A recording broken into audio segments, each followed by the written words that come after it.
Oh, Mom does. Being a doctor means she's in everyone's business. Luke smiled at his mom. But I went to school with a bunch of kids who've never left the area.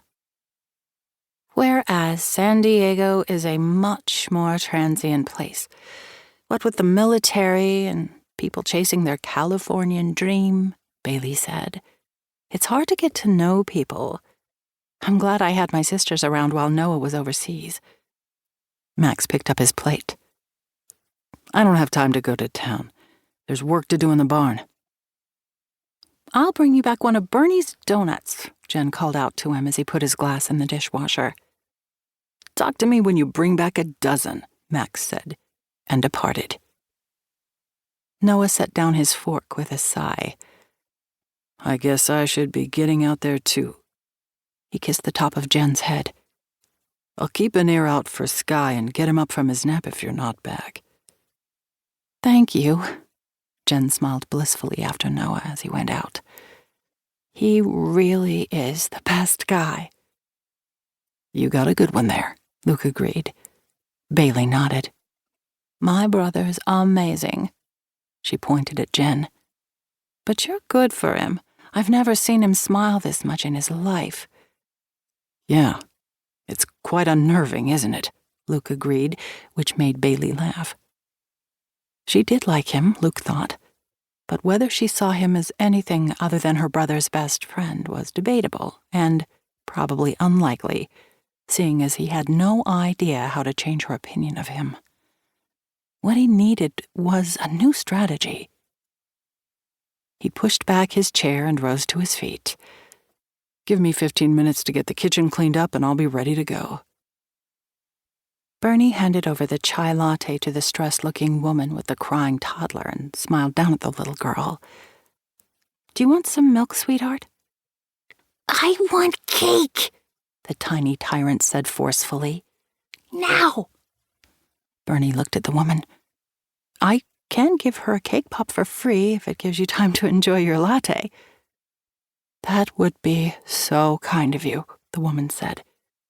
We've got another 70 miles to drive before we get to our next stop, and I'm not sure I'll make it without some caffeine. She yawned and then slapped the hand that wasn't holding onto her daughter over her mouth. Sorry. Are you sure you should be driving? Bernie couldn't help but ask. There is a hotel right across the street if you need to take an earlier break. The roads out of the forests aren't the easiest to drive on, even at this time of year. Really? The woman glanced wistfully out of the plate glass window at the well-lit Victorian house opposite. Is it a nice place? The best, but I am biased because my cousin Lucy runs it. Bernie smiled. I can call her and see if she has space for you. Maybe even just for a nap before you get going again. The toddler glared up at her. Cake, Mama! Bernie crouched in front of the little girl. You can have your cake if you sit right here. She patted the seat of the nearest empty booth. What's your favorite kind? Pink. I have just the thing. Bernie hoisted the kid onto the seat.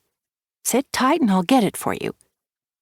The mom slid in next to her daughter, effectively blocking her in as Bernie quickly found the cake pop and brought it and the mom's drink over to the booth. Here you go. Thanks, the woman yawned again. Do you think you could ask your cousin whether she has a room for us? I'd rather make it back in one piece than risk driving on unfamiliar roads with a screaming toddler in the back. I can call my husband and let him know so he doesn't worry. I'll text her right now, Bernie assured her.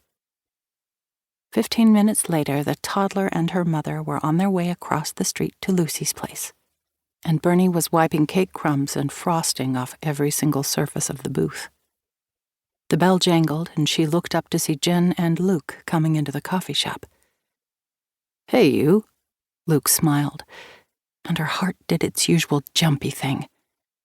Jen wanted coffee, and I guess we need to talk about the Humane Society fundraiser?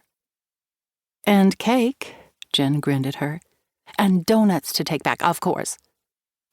It's been a slow day, so I still have a little of everything left, Bernie said.